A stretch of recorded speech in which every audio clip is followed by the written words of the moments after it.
भेजब लसार के भैया के सार, अब की भेजब लसार के भैया के सार के, भैया के सार के।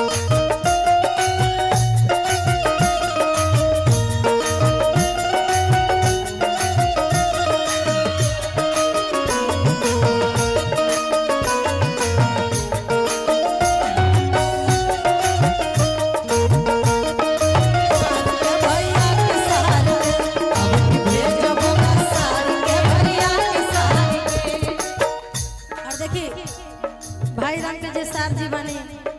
जब अपना बहन के ससुरारी आवते तो कितना ठाट बाट से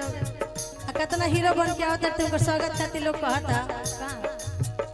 बनतार सब किन तार तीन गो बहिन अरे बाबा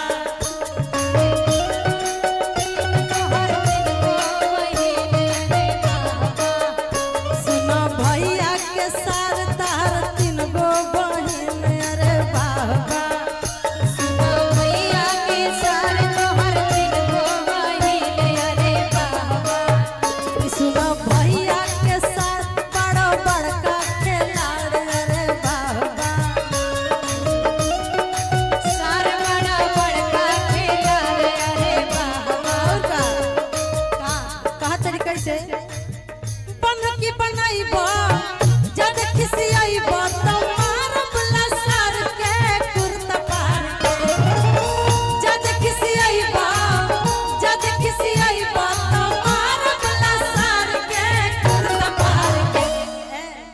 भेजब सुधार के भैया के सार,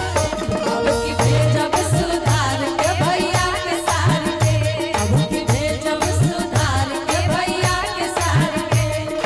भेजब सुधार के भैया के सार के।